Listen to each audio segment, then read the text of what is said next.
What does a traveller want? Today, as in the past, a place to rest after a long journey.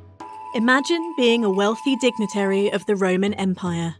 For hours, you have been following the route of the Via Cassia, or the Traiana Nova, travelling between the towns of Bolsena and Chiusi. At one point in the distance, you finally see a mansio, a roadside station. You have just reached Coriglia. The archaeologist Silvia Simonetti, who is in charge of the excavations, will go on with the story.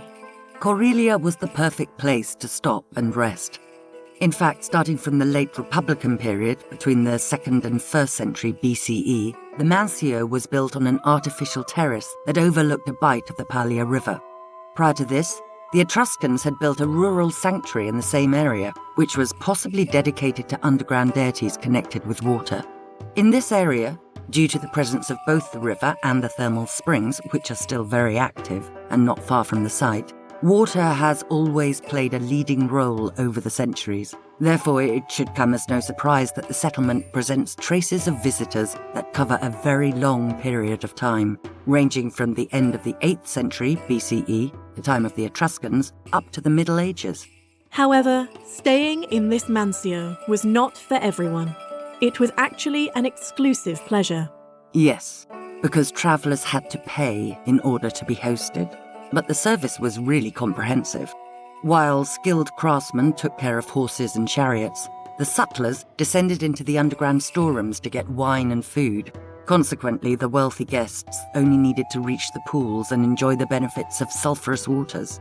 It is possible that in the haste of diving, one of the guests might have slipped a small treasure off his finger, which was recently found. A rare bronze ring with the inscription Rome, datable to the 2nd century CE, which probably belonged to an eminent figure of the imperial circle. In addition to this, more than 300 coins were found at the entrance of the place.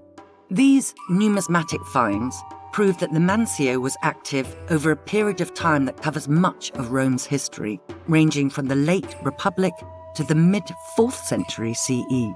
It is well known that the Romans were particularly pleasure-seeking and loved relaxation and personal care. But today's public should not expect to find an ancient spa when visiting Coriglia. After the excavation work, it is quite difficult to identify the different historical phases. The traces of the Etruscan period, for example, are more difficult to interpret, while the Roman vestiges can be recognised more easily. Thanks to Paglia immersive discoveries, technology comes to the aid of the visitors so that they can immerse themselves not in the thermal baths, but in the virtual reconstruction of our mansio, also with a chance to understand the experience of travelling in the Roman age. At the end of the 4th century, when the route of the Traiana Nova lost its importance, also the mansio closed its doors.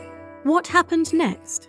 Once again, it was water that brought life to this place, which at the time returned to be populated thanks to new production activities.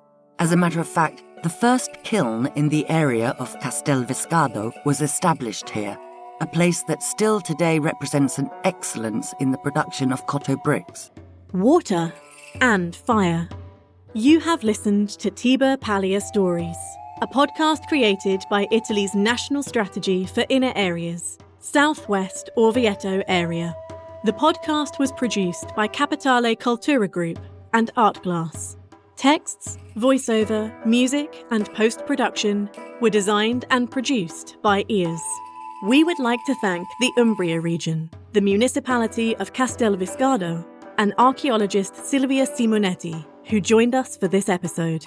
To learn more about the ancient history of this territory, we encourage you to visit the archaeological sites of the Orvieto Amarino area and listen to the other episodes of this podcast. See you soon!